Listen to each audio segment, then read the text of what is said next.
안녕하십니까. 반갑습니다. 오늘은 침몰하는 대한민국 어찌합니까? 라는 주제로 간단하게 말씀을 나눠보도록 하겠습니다. 이 침몰하는 대한민국 어떻게 해야 됩니까?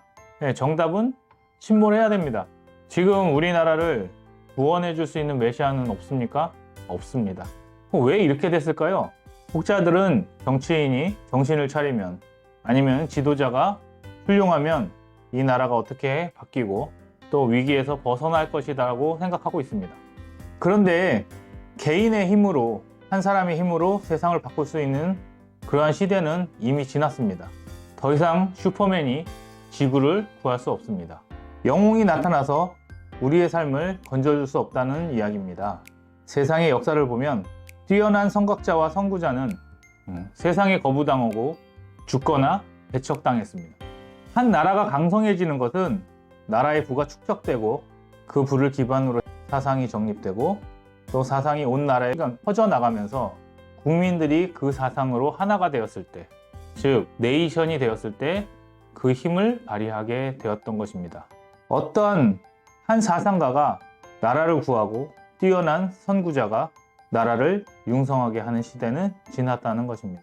보수에서는 이승만과 박정희가 이 나라를 부강하게 했다고 우상화하고, 진보에서는 김대중과 노무현이 이 나라를 민주화시켰다고 우겨대지만 사실상 그들이 이 나라를 성장시키고 민주화시킨 것이 아니라 이 나라 국민들의 염원이 그것들을 이루어냈던 것이죠. 1970년대에 잘 살아보세는 정부가 외친 것은 맞습니다. 그러나 모든 나라의 사람들이 그 잘 살아보세라는 한 단어에 꽂혀서, 그 슬로건에 꽂혀서 5,000년 동안 배고픔에서 살아왔던 한민족의 한을 국민이 풀어냈던 것이죠. 배고픔에서 벗어날 수만 있다면 어떤 일이든지 해보겠다고 국민들은 하나로 똘똘 뭉쳤습니다. 그것이 대한민국의 네이션이 되었던 것입니다. 그리고 독일의 광부로, 간호사로 해외에 나가는 것도 마다하지 않았고, 베트남 전쟁이나 중동의 일터로 험한 일을 마다하지 않고 자처하여 해외로 나갔습니다. 그 결과 우리는 외화를 벌어올 수 있었고, 우리나라는 부강할 수 있는 기틀을 마련했던 것이지요. 한 나라의 지도자가 독재를 했다고 해서 국민들을 그렇게 몰아놓을 수는 없다는 것입니다. 결국에 우리나라를 부강하게 만드는 것은 잘 살아보겠다고 하는 국민들의 염원이 하나의 네이션이 돼가지고 그게 발현된 것이지 어떤 한 지도자의 사상과 희망으로 이루어진 것은 아니라는 얘기죠.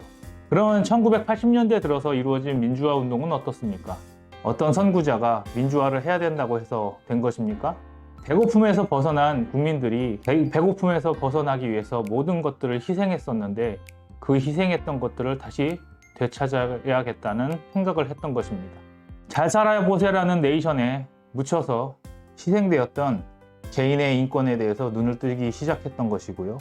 그 염원이 1987년에 민주화로 나타났던 것입니다.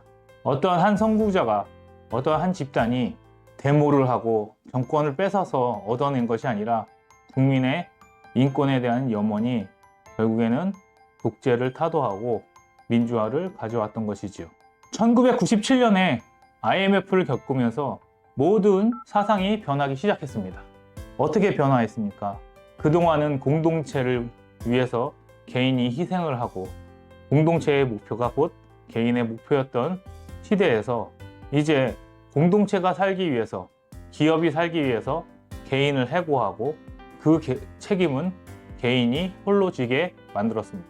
공동체를 위한 사명이 곧 나의 삶이었던 1980년대를 지나서 IMF 이후에는 각자 도생이라는 과제 앞에 놓이게 되었던 것이죠.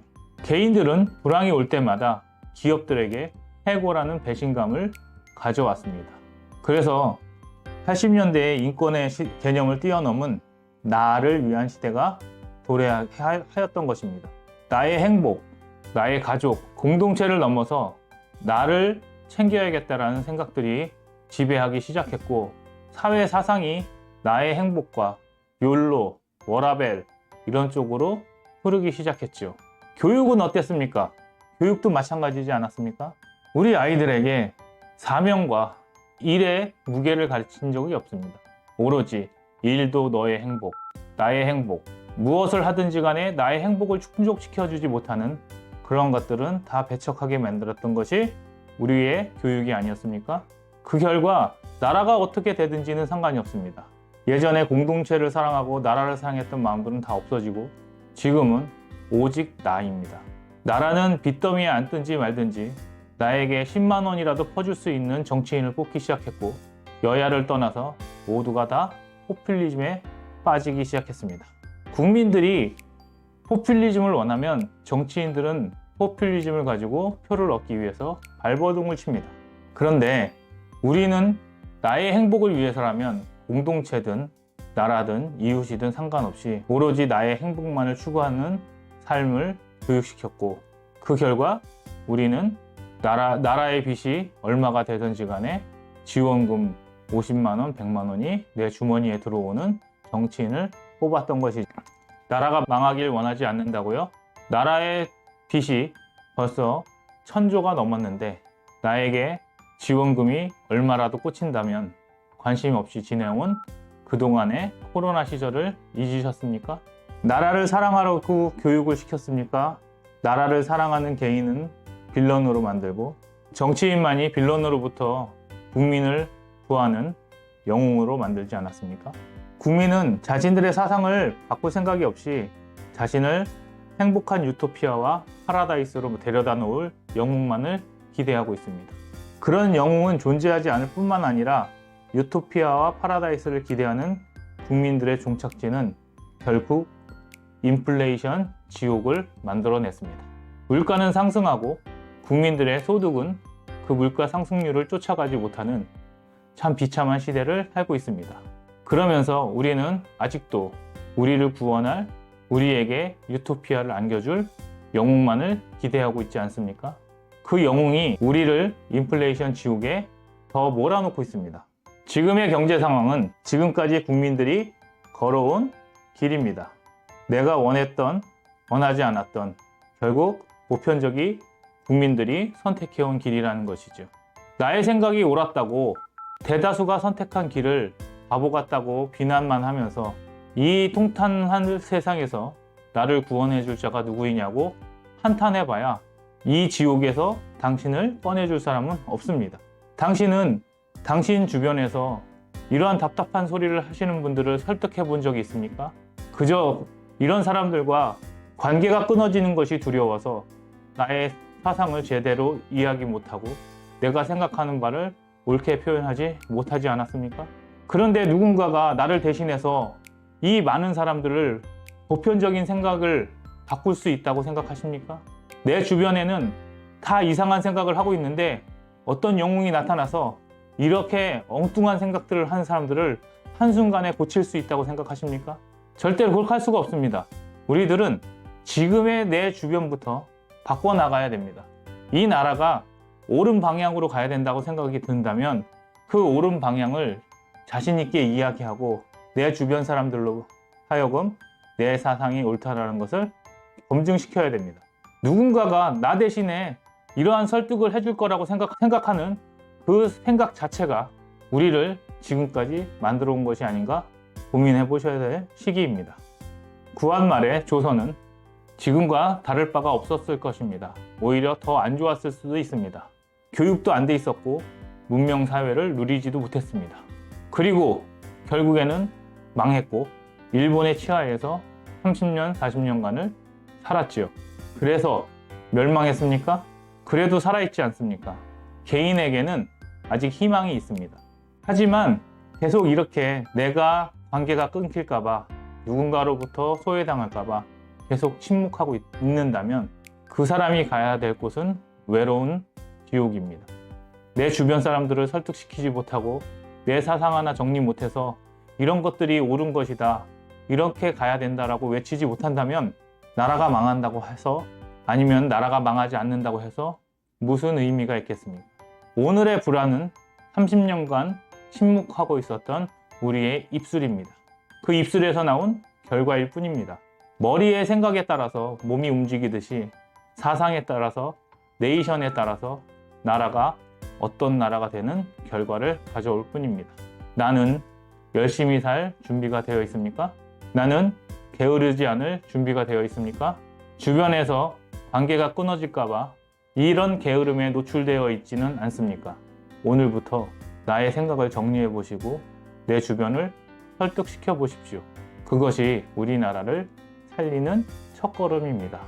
오늘 이렇게 나의 생각을 주장하다가 죽을지언정 사람들에게 변화가 없다면 가늘고 길게 힘들게 살다가 죽는 길밖에 없습니다. 얼마나 불안합니까?